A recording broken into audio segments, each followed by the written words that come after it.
Trades? Talking trades? It's not even the offseason. All right, that's not exactly what Jim Mora's quote was, but we're going to talk trades anyway. And if you don't listen to this, we're going to grab your arm and twist your wrist because that's apparently what gets you attention these days.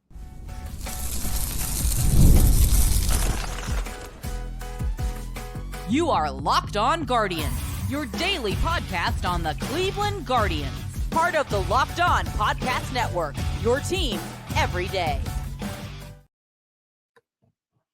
Hello, everyone, and welcome to the show. Today, this episode is brought to you by Game Time. Download the app, create an account, and use the code LOCKEDONMLB for $20 off your first purchase. We are not going to twist your wrist today, but we are going to twist your mind a little bit and talk some trades, some rumors that are bad rumors, some rumors Terrible that aren't rumors yet, and then we're just going to play a little bit of GM at the end here. People wanted to ask us about different trades. It's Trade Talk Thursday on Locked On Guardians. Yeah, I am Jeff Ellis, one of your two co-hosts here. Someone who gets annoyed with false rumors more than anyone else. Probably, I get annoyed with bunk. So we're going to dive into bunk today. I'm one of the original hosts here of Locked On when it comes to baseball, and before that, I was a nationally recognized draft and prospect analyst at Scouting 24/7. I am Justin Ladd. I've been covering the Guardians minor league system since 2007. I've read me at places like Guardians Baseball Insider, the News Herald, the Morning Journal. Well, Jeff and I once covered the All-Star game together in AA, Jeff's favorite event ever. Jeff Yeah, I got that was a lot of fun. I got to see a prospect show me who they were as a person that day. Needless to say, that prospect did not turn into a regular major league player. Yeah, I was convinced of that one, but that happens. Okay, that day I was like, I don't think this is gonna work. I was like, okay, this is awkward. I must have not been around for that. I was too busy watching the home run derby because you hate home run derby and you hate fun. So. I was on the field. I was in the dugout for the home run derby. That's why I got to see. I was around for that too, and got to see someone's. It was drunken theatrics that evening. It was a fun time.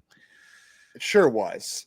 Well, we heard a lot of rumors back then about players, and we're hearing no rumors right now. In fact, rumors that people think are rumors, and Jeff and I really don't think they're rumors. By the way, thank you for making Locked On Guardians your first listen today. Wherever you get podcasts, we do appreciate who has been sticking with us. We know we're trying some different topics and doing some different things until we get into the heat of the off season where we can really dive into stuff. So we appreciate those who have stuck with us and whatnot. Shout out, by the way, to I think it's Michael Iono on Twitter. Talked about wanting us to do an exercise and filling roster spots, and he called it Faux Rumor Friday. This is a great time to bring it up. So shout out to Everydayer. I think it's Michael Iono. Correct me, Michael, if I'm wrong. But here's a great faux rumor to start with, Jeff, and it's this whole Cubs Guardians thing. Now, I'll preface with this.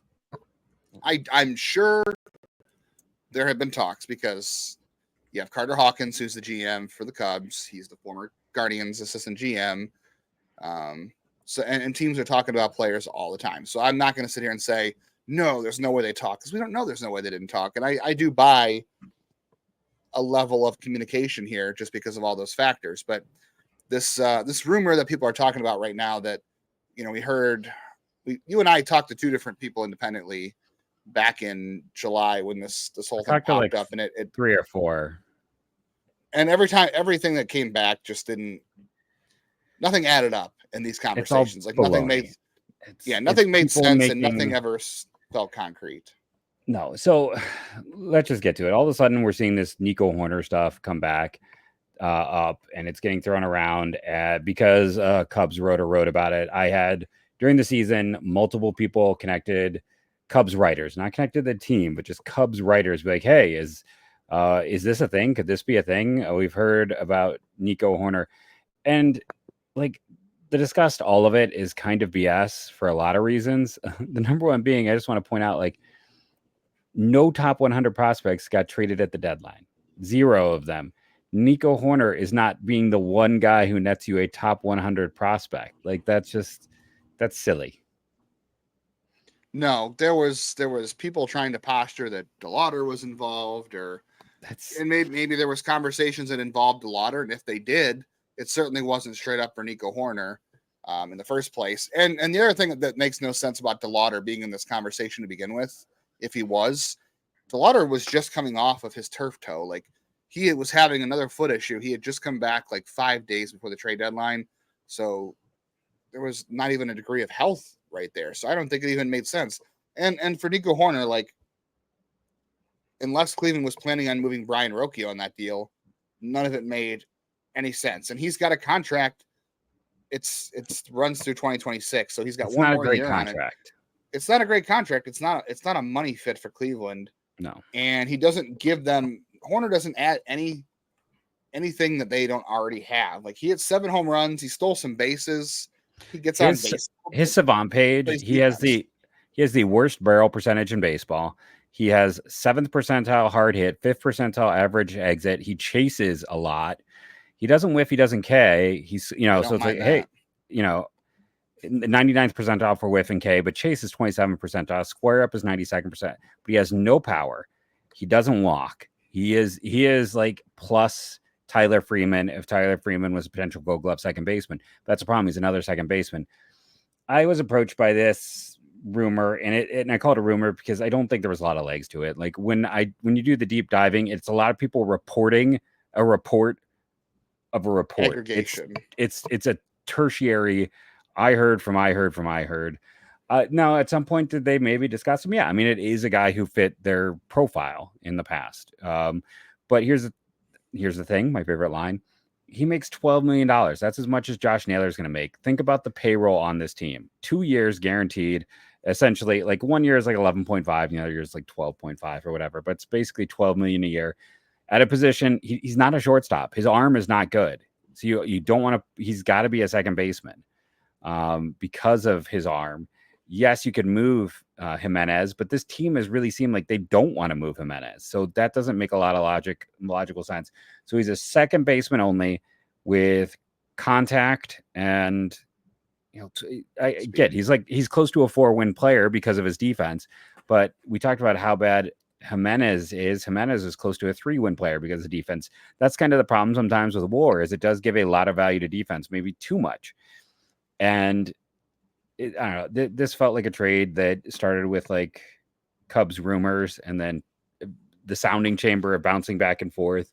Like I said, there's a base logic to it. Chase DeLauter is just insane because, again, people accuse me of hating on DeLauter. He's still an interesting top 100 prospect and a first round pick. As we saw at the deadline, Jack Flattery didn't get the equivalent of Chase DeLauter. Nobody did. No Zach top 100 Eflin. prospects. No, nobody was traded. So it's like, it just shows you how ridiculous the rumor is. When the rumor is like, oh, it was DeLauter, it's like, that doesn't make sense because this guy is not worth that. Like, and Cubs fans will come in and they're going to fill up the comments because, for a long time, one of our highest listened episodes is like, let's make a deal NL Central. And they go wherever the Cubs rumors are, and they're going to tell me why I'm wrong. But like, $12 million is not what you pay for a guy with no power, no walks. Again, is he a everyday player? Absolutely. Is he potentially an offensive improvement on Jimenez? Yeah. Defensively, he's not Slightly. as good. He's the next tier down. Like, you have Jimenez and Terang in tier 1. He's tier 2. He's an excellent potential Gold Glove type, but he doesn't make any sense for this particular org. And a $12 million salary is a lot for a guy who is 2-dimensional and doesn't make it. This has popped up today, and people keep like mentioning it in our comments or hitting us up on Twitter, and I just like these rumors because it's very clearly, and like I said, I had Cubs writers like, hey, I'm hearing this, and I'm like, where are you hearing it? Well, a source. I'm like, okay, then tell me your source. Where is this connection? No one ever will reveal that and be like, I heard from the team. But it's like, I feel like this was just like in like one person to be like, well, this guy who has a podcast who occasionally gets things right. I'm like, who occasionally gets things right? That's what we're going with here. Like, I don't know, it felt like wish casting more than anything else, because Cubs fans would love to get out from under that contract so the Cubs have even more to spend. Because again, he's a good player. It's not necessarily an overpay, but as we'll talk about in segment 2, sometimes there's better ways to allocate your money. Yeah. I'm not saying there were no talks at all. I think we're just saying the seriousness of them is very debatable at best right now. I mean, teams talk all the time. And again, the lines of communication are really open. between the two clubs because you have Carter Hawkins and all that kind of stuff. So I really doubt how serious those things. The Cubs did surprise, and they did trade for Isak Paredes at the deadline. Not a lot of people had them connected to Paredes at the deadline. So clearly they were in buy long-term mode. So there is that. And that might have been why they wanted to get out. The other thing is that like you said, DeLauder is a weird choice for them because they have Alcantara, they have Davis, they have Owen Cassie. Might be more of a first baseman. He's not a great defender, but like he's maybe their most interesting. Like at first, yeah. They have a lot of interesting flawed outfielders, which is what DeLauder is. So like he's not a piece that actually makes a lot of sense to the Cubs. Possibly not. No, and there could have been more names involved. Truthfully, I mean, I think their other piece of it was like, there was some sort of talk about relievers, the Cubs being interested in relievers, and that's something we'll talk about too in segment 3. Is I had Cubs fans and writers coming to me all last offseason in my DMs. Like Class A, Bieber, everyone, like every single pitcher on this team, Tristan McKenzie. It's like I heard this, and I'm like, just chill, guys. This is Junior Lake all over again. I go back long enough to remember the Junior Lake days where he was going to be a Hall of Famer. And he was the greatest player that ever played. He just hadn't got there yet.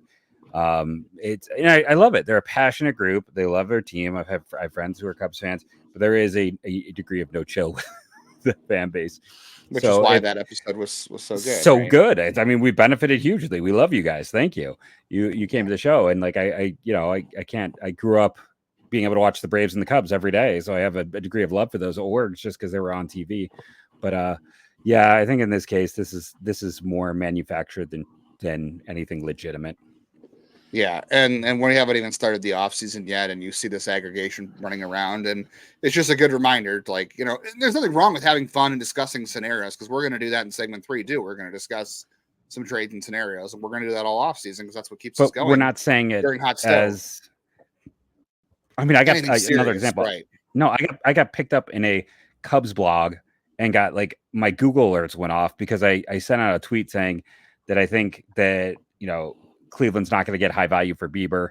I can't remember what the exact thing was, but my follow-up was, and that's why they're not going to trade him. But no, they didn't run that. They ran the first part, and all of a sudden you have people coming out of the woodwork messaging and all of this about like this. I'm like, guys, only half of the tweet is here. Like, yeah. So it's just a good reminder too. When you see rumors, it's great. It's fun to talk about them. We're going to talk about them too, but you have to. I think it's important to approach them with a degree of checking into them a little bit more. Everything, and understand. It's all what we always say. Why does this rumor exist? Who does it benefit? And you really have to chase down. Okay, where did this even come from? Because when it comes to aggregation and not anything substantial to begin with that's been out there, you have to question what's behind it. And again, like I said, if you want to speculate on it and talk about the scenario and the possibility, that's all fine and good. Like there's nothing wrong with that. And that's what we're going to do in the next segment. Yeah, but it's important to just, I think for at least for us to at least just approach it in a way that's like, we know, understanding of what's for real and what to be skeptical about. And that's what we're kind of looking at here.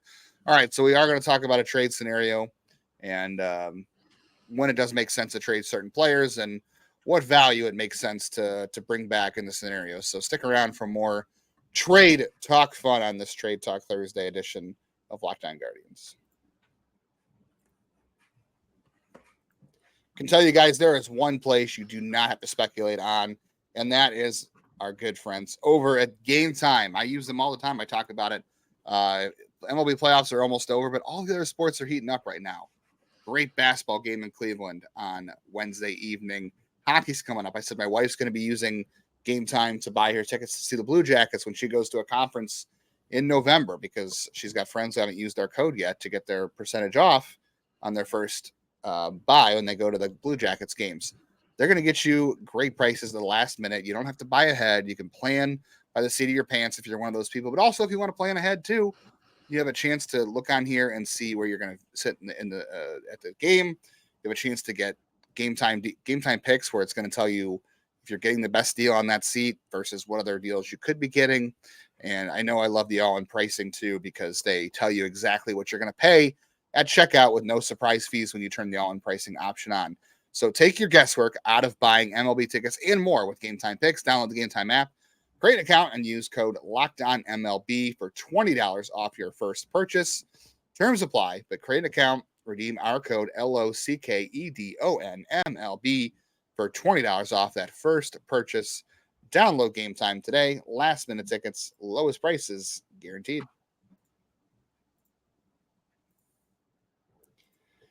I expect, Jeff, this will be one rumor that follows us the entire offseason until it happens or until spring training rolls around. And we've already talked about it to an extent here, and we'll talk about it again today and I'm sure in future days to come. You and I had a good discussion off air yesterday about this. Josh Naylor. Everybody expects this to be something that happens, something that's going to be floated around all offseason. When does it actually make sense for the Guardians to trade him? Because my prevailing thought was this, and you had a good, I'll let you get to your thought after this because you had a good comment off the air when we were kind of setting this up. Yesterday, we were discussing this off air. I said, if this was 2023, the Guardians could go ahead and trade Josh Naylor and just kind of reset things, right? They don't necessarily have to worry about exactly what package they're getting back. Just go out and get the best package you can and come into 2024 the next year with kind of a fresh look at things. I think how they played in 2024 changes how they approach this. I think this is a team that should expect to compete in 2025. You have this, I don't want to say window, because I mean, windows are, nobody knows when they're going to open or shut. We didn't expect this coming into 2024.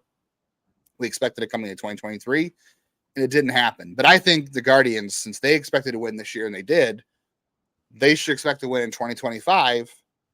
If you're going to trade Josh Naylor, I think you have to do it only if you believe you're going to put something together that's going to make your team better in 2025 for that. You cannot make this trade and take a step back to extend the window or whatever it is. Like, otherwise, I think you run it back with Josh Naylor. That's my thought is if you don't find the trade that makes you better in 2025, you run it back and you just say, thanks for your service, Josh, and we're not going to come to terms on what makes sense for you and us, and we wish you luck on your next endeavor. But I don't think you can make this trade and look at, okay, we're trying to extend our window like they had with Clevenger or Clevenger got returned. I think they're always going to have that mindset, though. They are the never-ending window, which means you never. They are, but I think you have to. What has to be included in the trade has to be something that helps you become a better major league team in 2025. Or does it? And there, I think so. And there are different avenues of doing that because you said there is a way for them to do it. It's just not the way everyone's thinking about. Yeah.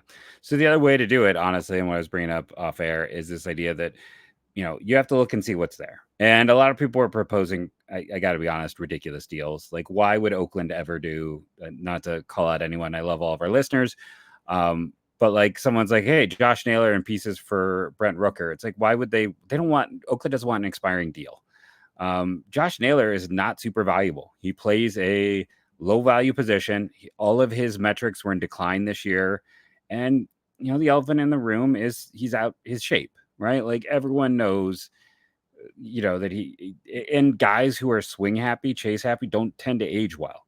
So there's a lot of reasons why his value is not super high. So it's kind of hard to find that deal where you're like, okay, 1 year of a first baseman who could already be in decline with a big injury history isn't going to net you maybe return to make a trade make sense. But then the other side of it, which, I know I'm going in circles to get there, is there's a world where they trade him for prospects and pieces and then turn around and use that $12 million and say split to get Carlos Santana, who was almost the same hitter a year ago as with much better defense, and then also get Matt Boyd. Like there's a world where they view that $12 million as, we'll save maybe for Friday. I did some calculations. I think they're about 18 million under where they were a year ago. When it's all said and done, we don't know how TV contracts are going to affect things. But if they want to try to upgrade the roster in multiple pieces and places, there's also a world where, they do what the best deal they can take for Naylor, and they then split that money because, paying a first baseman $12 million is not the best investment because you can get very good first baseman at a half that price. Not for this team. And what you're basically saying, and for better or for worse, and I kind of hate it, but I also understand it. What you're talking about is quote unquote a piece of the Moneyball approach, where you're instead of having Josh Naylor play first base, you're taking what you would pay him and you're paying it to two people to improve the overall look of your roster, possibly, whether that's through free agency or trades and who you add. Because we talked about, like, you trade Naylor and maybe you bring back someone like a Carlos Santana. There's also a world where you could make a trade Yandy Diaz for him, and then because Yandy Diaz is older and is just a DH now, like, that dude cannot be a first baseman and he can't run at all. But his hitting stuff would be fantastic on this team. Like, all of his second worst hitting metric. Third worst hitting metric was his walk rate, which I believe his walk percentage would have been top 5 on this team. And that's his third worst offensive metric. But because Yandy is older, because he is that, and he's a 2-year guy, but the second year he doesn't even have a buyout on the team option. So that's nice for the team. But, it might be cheaper to get Yandy Diaz than it is for Josh Naylor. Yeah. Or even Carlos Santana. Yeah. Santana, definitely. Santana is going to probably get max 6 to 7 million, and said that extra 5 million you could then maybe help package, maybe with that other 18 million, maybe you take that other 18 million and you have 23 million left. If you give 7 million to Santana and that 23 million, maybe you split it, give half to Bieber on a 2-year pillow deal, half to Boyd on a 1-year deal, and then, hey, there you go, there's your pitching. And you can only do that, and you've probably kept a reasonable modicum of offense at first base between Santana and Manzardo. The other half of this too is what we didn't talk about yet, was the David Fry piece. So they haven't announced David Fry's had Tommy John yet, but he was supposed to see Keith Meister this week. That was the expectation. He's going to come away from that meeting with Tommy John. He'll probably miss, I would guess. It's hard to really pin down for a hitter. We know he won't be able to catch most of next year, if at all. And it might take some time to return to play to positionally. He can probably DH in like May. There's a good chance David Fry probably won't have a normal spring training. He might have to do like some rehab stints in the minors before he's ready to make it back to the majors next year. And this is all speculative, right? This is nothing's been confirmed yet. But if that's how things fall, it seems likely that he would have a difficult spring training where he would not be ready to play at the outset of April. So you kind of also have to factor in, if you trade Josh Naylor, you have to make sure you find a piece to replace not only him, but you've also got to piece together what David Fry's spot might be missing early on and how that affects your roster, how that affects your offensive production. Because like you said, it seems like they view David Fry as a guy who could play every day, and he should improve now that he's going to be healthy, even if he can't catch. And that does help the roster flexibility. It might take a while for him to catch again, but they do have to consider, if you're moving Naylor, replacing his offense, but also figuring out what do you do to supplement what you might miss early on with David Fry. That's also a piece of this as well. Yeah. I think, and then another just minor piece I talked about yesterday off the air too, is like, we don't know how it's going to play out with Josh. Like I said, there are some signs of decline. If he declines at all, you're in a bad place because you're paying him $12 million. Whereas if you're paying someone like Santana half that, and if Father Time finally catches him, it's a little more palatable as well. You're having less risk by spreading it around a bit more. So I think there's also a degree of that. It's a fascinating conundrum. It's one of those things that's really hard. Like, if he played a more valuable position, or if like there was just more certainty in his profile, it would be, so much easier. But it's more interest, or it would be, or you would have to run it back with him because he's so valuable. They're one of those two options. I mean, because then maybe at least you could be like, hey, we can get a draft pick in a year. I just don't see a world where you're willing to pay that guy 21, probably close to 22, 23 million, take the risk that he would accept that. It's the same. It's the same downside as the Shane Bieber thing. Yeah, and it's also the thing too. Like, I know. Listen, I am a big dude. I don't mean this to like shame or bother anyone, but like, look at the Prince Fielders of the world. The guys who do have a bigger build don't age well. Like, that has just always been the thing in baseball. And it's harder, and it's going to be one of those things where I don't think for the people who scream for an extension, it's like I don't see how you could be comfortable going to an extension. I don't see what Josh is going to want and what Cleveland is going to be comfortable with meeting in the middle. I don't see there. Yeah. I don't see a world where those two find the same value proposition that fits both their needs, both short and long term. I just don't see it. That's why a trade does make sense from that angle of things. Plus, you traded for Manzardo for a reason. Yeah. David Fry has emerged, and like you said, there are ways to reinvent his production a little bit cheaper. A Santana flop is a little more palatable, and if you got something for Josh Naylor that helps you this year, you're already doing better because there's a good chance Naylor has there's a good chance Naylor has a good season too. It's a walk year. You never know. He might have a great year if they trade him somewhere else. That's possible. You could. It's going to depend on the market for him. Mm-hmm. But there's one thing we know, Jeff. This team does love risk. We know they love risk, right? Look at their draft picks. They love unicorns. I don't know if they love risk. They definitely love taking a chance on unicorns. It's just like I said, for me, it's Cobb, Matt Boyd, Chase Waller, Daniel Espino. I mean, they like health risks, which makes sense because Josh does have health risks. But it's like I said, I just look at him, and it's not just the body issue. It's also the health. It's also the swing profile. It's everything kind of comes together for a ticking time bomb, and that's where I think And Santana, you're right. Santana could absolutely get hit by Father Time next year. That's an absolute possibility. No, I'm not guaranteeing that's going to work. I mean, you and I talked about, it's like the Orioles might need a reliever. I saw Everyday or Smokey Gator is like, could there be, it's like trading Hunter Gaddis. It's like, well, is there a world where you get more, obviously, for Mountcastle, but it's like, is there a world where you look to flip someone like Gaddis?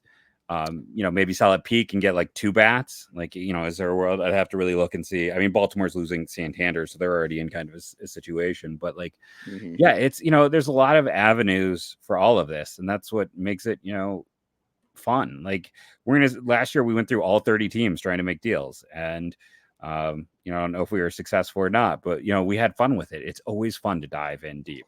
None of those deals ever happened, so I would say we failed. Although Cubs fans found it interesting. Yeah. We are going to talk about other trade candidates on this team and other trade targets that people suggested even, and we'll go through those on the rest of today's Locked On Guardians.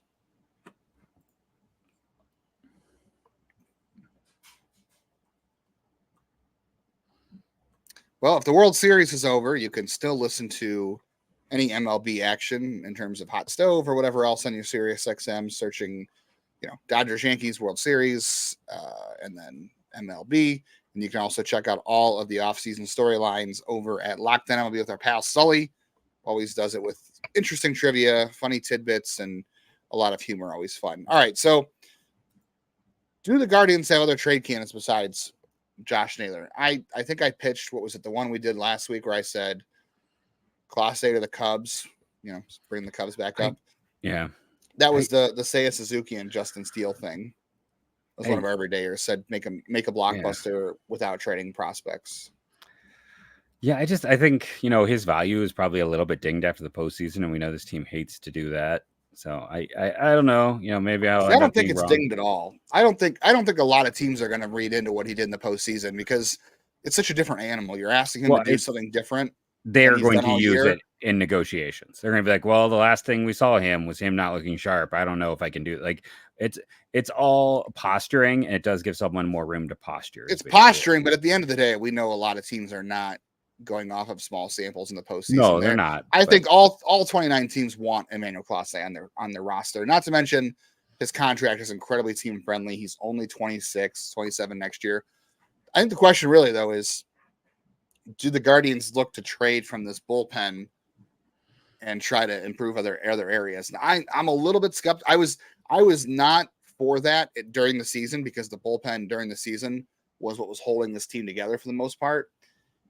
In the offseason, it's a different story. If you can use a reliever, a non-Class A reliever, maybe not Cade Smith. I don't know. I'm a little leery on trading Cade Smith, but either way, trading a reliever and making him into an everyday position player, a starting pitcher, whatever you do, that's always a win to me. So I would definitely be interested to see if they can leverage we love Hunter Gaddis because he's been on the show before with you, and I we mean, enjoy as a prospect and that. But Tim if you Herron can, too. Like if you think that Sabrowski could be the guy, or you think Walters could step up for Gaddis, like it you're makes probably sense to try to move one of those guys into if you can get an everyday player out of it. even Yes. potentially both. Like it's a lot. You're really hurting yourselves. But if you believe in the next wave, like there's a world where you are selling absolute peak on Gaddis and on Herron, and if you can do, net yourself, 2 bats. I mean, because let's be honest, like especially if or multi-team deal to allow them to get a starter and a bat. Like there's. I don't know what the deals would be right now. I haven't done enough work, but I think there's worlds where we know relievers are finicky and we know that these guys aren't likely to repeat. So it's like there's a very much logic in reliever trades. So yeah, I think Josh Naylor is the easy one. And then anybody else for Cleveland as far as trade candidates, you have the relievers, and then I think we had one every day bring up Gabriel Arias, Tyler Freeman, George Valera's got no trade value right now, so that's out of the options.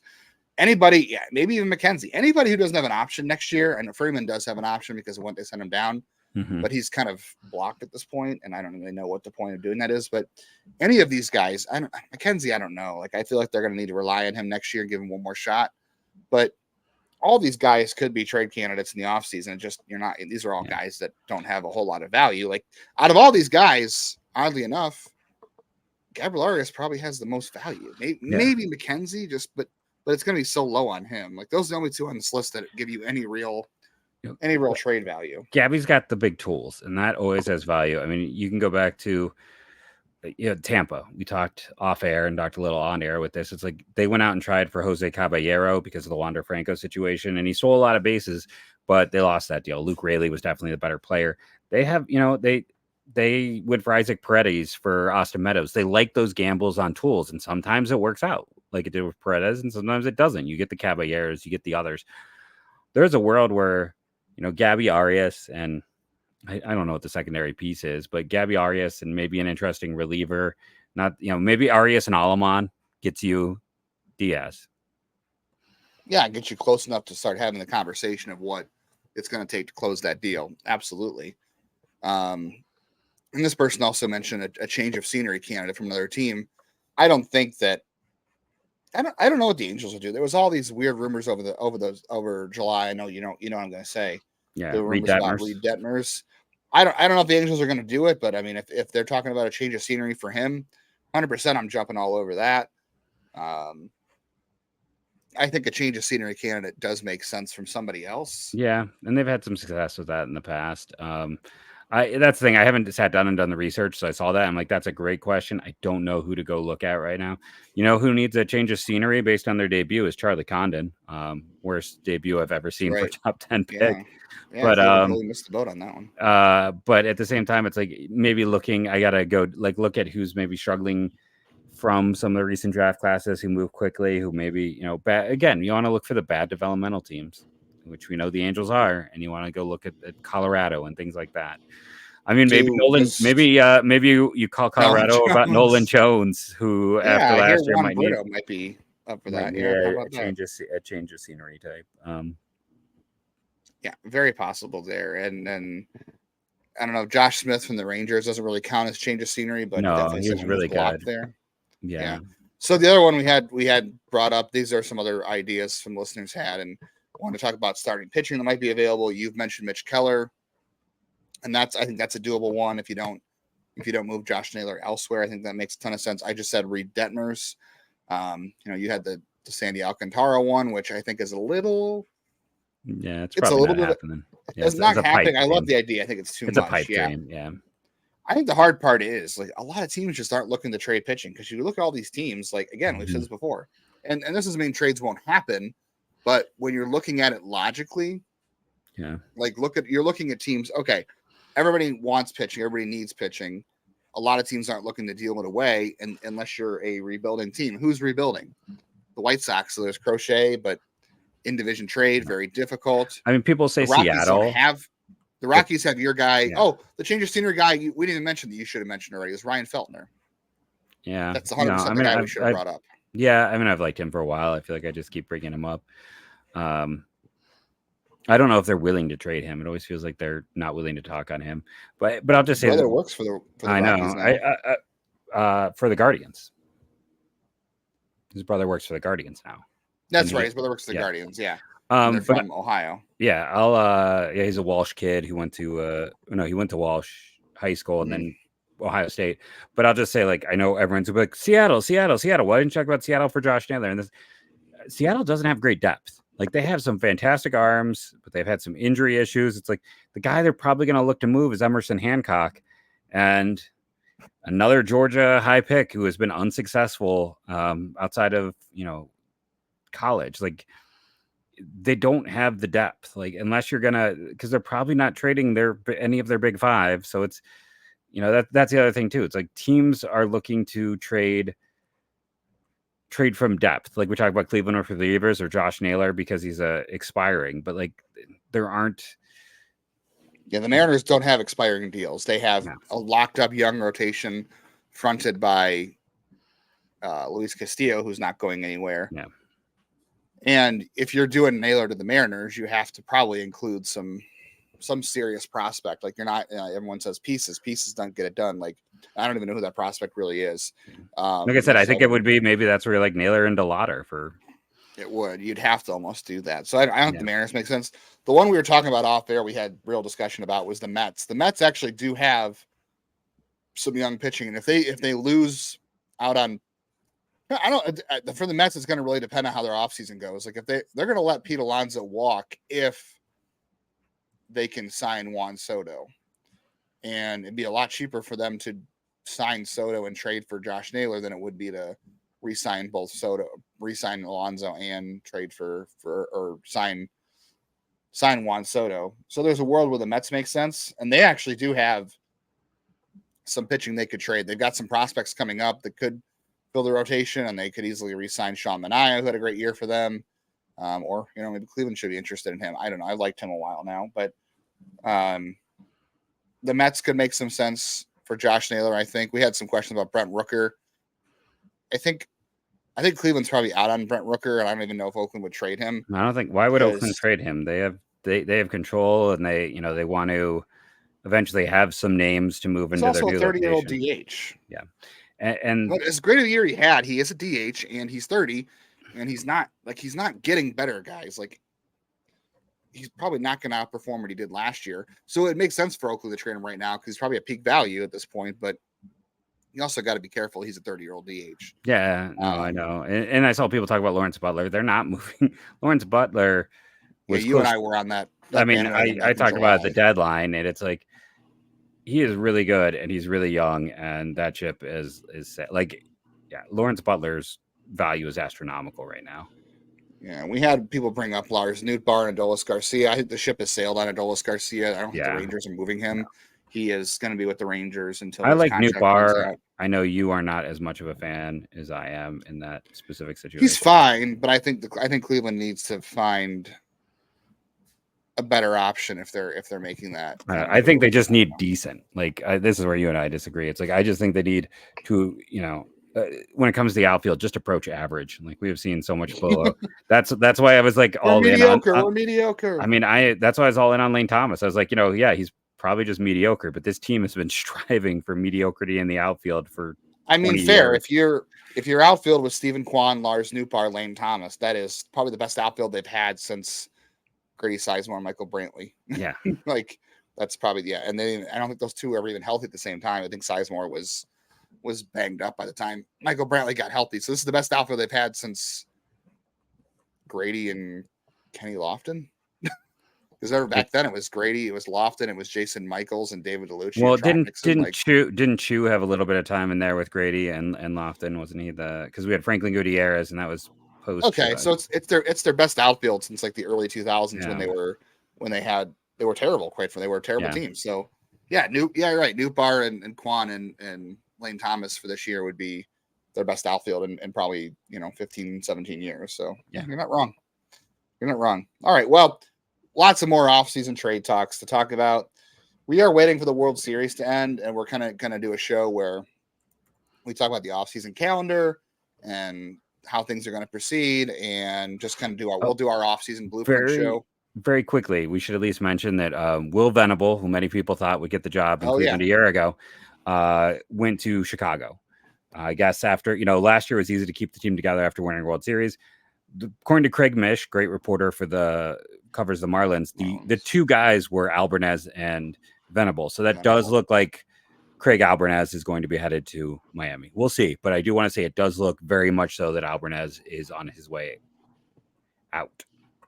Yeah, it does look like that was the two finalists in Miami, and Albarnez is the last one standing. And Mish is pretty good, so no guarantees. We don't know if they interviewed anybody else, but yeah, it does seem very likely that he would be the most likely candidate for Miami. So we'll talk about that eventually when that comes up.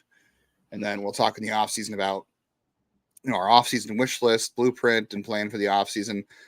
Friday, we're going to do Around the Farm Friday. So Jeff and I are going to do some minor league awards. We're going to talk about some of the top prospects, position player, pitcher, different sorts of awards. We'll talk about the Arizona Fall League a little bit more.